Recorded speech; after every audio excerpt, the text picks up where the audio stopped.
തൃശൂർ കരുവന്നൂരിൽ നിന്നാണ് സൂരജ് സജി ചേരുന്നത്. സൂരജ്, അവിടുത്തെ സാഹചര്യം എന്താണ്?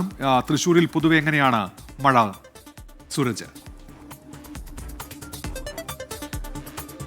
ഉന്മേഷ്, തൃശ്ശൂരിലും ശക്തമായ മഴയാണുള്ളത്. ഞാനിപ്പോൾ നിൽക്കുന്ന ഈ കരുവന്നൂർ പുഴ, അത് വലിയ രീതിയിൽ കരുവന്നൂർ പുഴയിൽ ജലനിരപ്പ് ഉയർന്നിട്ടുണ്ട്. ഇതോടുകൂടി കരുവന്നൂർ പുഴയുടെ താഴ്ന്ന പ്രദേശങ്ങളിൽ താമസിക്കുന്നവർ വലിയ ആശങ്കയിലാണ്. അത് ആ ദൃശ്യങ്ങളിലേക്ക് പോയി കഴിഞ്ഞാൽ ആ വീടുകളിലൊക്കെ എപ്പോൾ വേണമെങ്കിലും വെള്ളം കയറാവുന്ന ഒരു സാഹചര്യമാണുള്ളത്. പലപ്പോഴും ഈ കരുവന്നൂർ പുഴയിൽ ജലനിരപ്പ് ഉയർന്നു കഴിഞ്ഞാൽ ഇതിൻ്റെ താഴ്ന്ന പ്രദേശങ്ങളിലുള്ള വീടുകൾ വെള്ളത്തിലാകുന്നത് പതിവാണ്. മഴ ശക്തിപ്പെട്ടതോടുകൂടി കരുവന്നൂരുകാരെ സംബന്ധിച്ചും വലിയ ആശങ്കയുണ്ട്. അതിൽ ഏറ്റവും പ്രധാനപ്പെട്ടത് പടിയൂർ സംബന്ധിച്ചാണ്. തൃശ്ശൂർ ജില്ലയിൽ പടിയൂരിലാണ് ഇപ്പോൾ വലിയ പ്രതിസന്ധി നിലനിൽക്കുന്നത്. നൂറിലധികം വീടുകളിൽ വെള്ളം കയറിയിരിക്കുന്നു. പടിയൂരിനെ സംബന്ധിച്ച് പടിയൂരിലെ 100ലധികം വീടുകളിൽ വെള്ളം കയറാൻ ഇടയാക്കിയത് പടിയൂരിൽ നിർമ്മിക്കുന്ന പുതിയ പാലമാണ്. ആ പാലം നിർമ്മാണവുമായി ബന്ധപ്പെട്ടുകൊണ്ട് ഒരു ബണ്ട് ഈ മേഖലയിൽ സ്ഥാപിച്ചിരുന്നു. പക്ഷേ നിർമ്മാണം വൈകിയതോടുകൂടി ഈ ബണ്ട് പൊളിച്ചു മാറ്റിയതുമില്ല, നിർമ്മാണം വൈകിപ്പോകുന്ന ഒരു സാഹചര്യവും ഉണ്ടായി. ഇതോടുകൂടി ഈ ബണ്ടിൽ വെള്ളം കെട്ടിനിന്ന ഈ വീടുകളിലേക്കടക്കം വെള്ളം ഇരച്ചു കയറുന്ന ഒരു സാഹചര്യമാണുള്ളത്.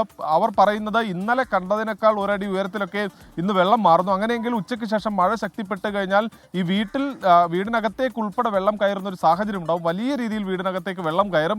ഇപ്പോൾ തന്നെ അവിടെ നിന്ന് ഈ കുടുംബങ്ങളിൽ പലരും ഒഴിഞ്ഞു പോയിട്ടുണ്ട്. പക്ഷേ പലരും ഒഴിഞ്ഞു പോകാൻ തയ്യാറായിട്ടില്ല.